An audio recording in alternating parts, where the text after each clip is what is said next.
Hello दोस्तों, स्वागत करता हूं आप सभी का इस वीडियो में। आज मैं आप लोगों को पढ़ाने जा रहा हूं 9वीं क्लास के मैथ प्रश्नावली 1.3 का तीसरा सवाल में कराने जा रहा हूं, जिसमें आप सभी को पता है कि इसमें लिखा गया है निम्नलिखित को PQ के रूप में व्यक्त कीजिए जहां P और Q पूर्णांक तथा Q बराबर 0 नहीं है। Q बराबर 0 नहीं है। तो जिनमें तीसरा प्रश्न है दोस्तों उसमें क्या कहा गया है कि 0.001 के ऊपर क्या लगा बार। तो इस बार का मतलब पहले समझिए होता क्या है। तो इस बार का मतलब होता है कि 0.001 फिर इसको दोबारा फिर लिखा गया 0.001 फिर 001 यानी कि 001 फिर 001 फिर 001 ये अनंत तक गया दोस्तों। इसकी कोई सीमा नहीं है, बिल्कुल इसका कोई अंत है ही नहीं। ठीक है, इस बार का मतलब ये होता है कि लगातार ये संख्या रिपीट होती चली गई है। समझ में आ गया दोस्तों। चलिए अब हम क्या करते हैं कि माना कि x बराबर, ठीक है, x बराबर, इसको हटा दीजिए अब, x बराबर 0.001। ठीक है दोस्तों, अब इसको यहाँ पे लिख सकते हैं ताकि बिल्कुल आसानी तरीके से हमें समझ में आता रहे। ठीक है, अब ये हो गया। अब यहाँ पे एक चीज़ ध्यान दीजिए, अब इसको सोल्व कैसे करेंगे, क्योंकि यहाँ पे पॉइंट के पीछे 3 संख्या है और 3 के ऊपर ही बार लगा हुआ है। तो यानी कि जब पॉइंट के पीछे 3 संख्या होगी तो इसका मतलब हमें कितने से गुना करना होगा, 1000 से गुना करना होगा दोनों तरफ। तो यहाँ पे क्या लिखेंगे, दोनों तरफ, ठीक है, 1000 से गुना करने पर, ठीक है, दोनों तरफ 1000 से गुना करने पर, अगर कुछ लोग गुना से गुना, ठीक है, गुना करने पर, ठीक है, अगर पॉइंट के पीछे 2 संख्या रहेगी तो 100 से गुना करना है, पॉइंट के पीछे 1 संख्या रहेगी तो 10 से गुना करना है। ठीक है, समझ में आ गया। चलिए अब हम क्या करेंगे कि इस x को 1000 से गुना कर रहे हैं और इसी 1000 को हमें 0.001 को 1000 से गुना करना है, यानी कि इस 1000 को आपको इधर भी गुना करना है, इसी 1000 को आपको इधर भी गुना करना है।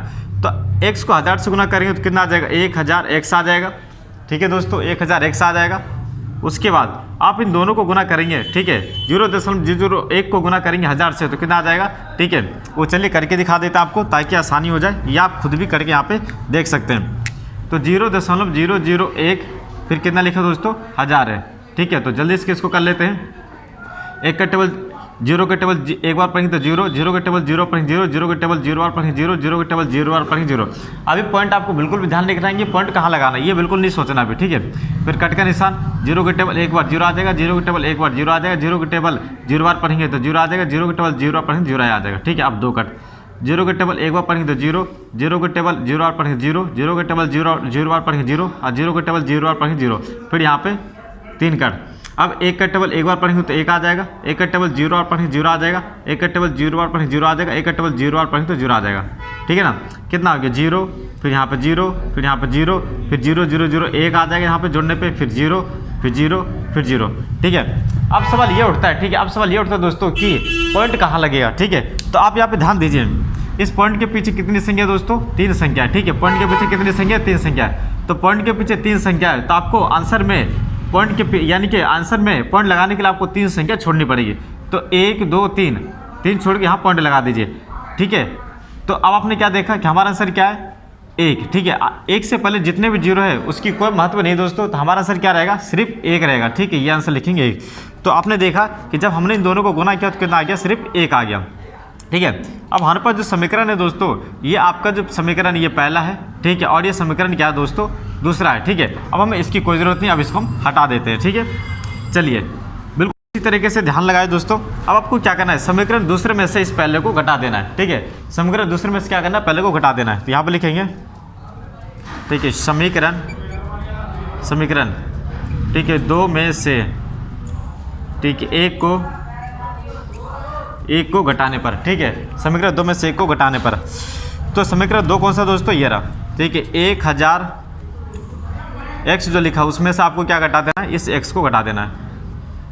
फिर उसके बाद क्या करना है, ठीक है, फिर उसके बाद आपको क्या करना है, इस 1 में से किसको घटा देना है, ठीक है, इस नंबर को घटा देना है जहाँ पे लिखा 0.001। ठीक है, अब आपको समझ में आ रहा है, मुझे उम्मीद है कि आपको समझ में आ रहा होगा। अब इस 1000 x में से x घटा दो, कितना बचेगा, सिर्फ 999x बचेगा।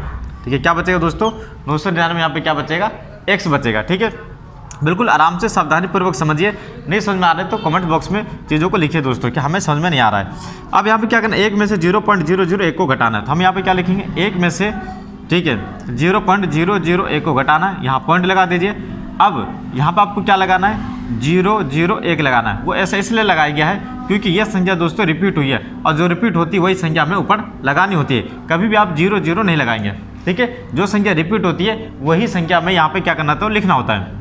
अब आप यहाँ पे क्या देखेंगे, 1 में से गया 0, 0 में से 0 गया 0, और 0 में से 0 गया 0, पॉइंट का पॉइंट लगाएंगे, और 1 में से 0 जाएगा तो कितना बचेगा 1। तो कुल मिलाकर 98 भी कितना है दोस्तों, एक ही आंसर आ गया। अब इस चीज़ को यहाँ पे लिख देते हैं, ठीक है। कितना है दोस्तों, 99, 999। तो 999 x बराबर कितना है, 1, ठीक है। क्या यही आंसर आया दोस्तों, बिल्कुल इसी तरीके से हमने अभी सॉल्व किए, ठीक है। अब हमें क्या करना है, x को यहीं रखेंगे और 1 इधर हो जाएगा, क्योंकि अब ये दोस्तों ये मल्टीप्लाई में पूरा का पूरा, तो नीचे आ जाएगा डिवाइड में, ठीक है। तब हमारा जो फाइनल जो आंसर है, ठीक है, अंतिम जो उत्तर है दोस्तों, ये हमारे पास ये आ गया। अब आप सोच रहे होंगे कि जो उत्तर ये है क्या। देखिए, जब अब आप इसको भाग करेंगे ना, जब आप इसको भाग करेंगे 999 को, यानी कि इस तरीके से 999 को अगर आप 1 से भाग करेंगे तो आंसर पता है क्या आ जाएगा, आंसर आपका ये वाला आ जाएगा जो इन्होंने सवाल में पूछा था, 0.001 आता है, उसके बाद रिपीट होना शुरू हो जाएगा।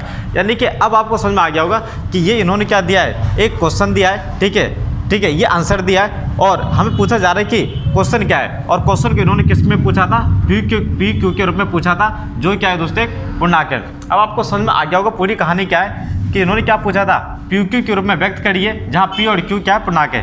तो हमने क्या करा दोस्तों, पी क्यू के रूप में तो व्यक्त करा, जहाँ पे पी और क्यू क्या पूर्णांक है, और क्यू बराबर 0 नहीं होना चाहिए, क्यू बराबर 0, यानी कि नीचे जो दोस्तों वो 0 नहीं होना चाहिए। तो आपका आंसर क्या दोस्तों, 1/999, ठीक है। तो उम्मीद है कि आपको ये वीडियो पसंद आया दोस्तों।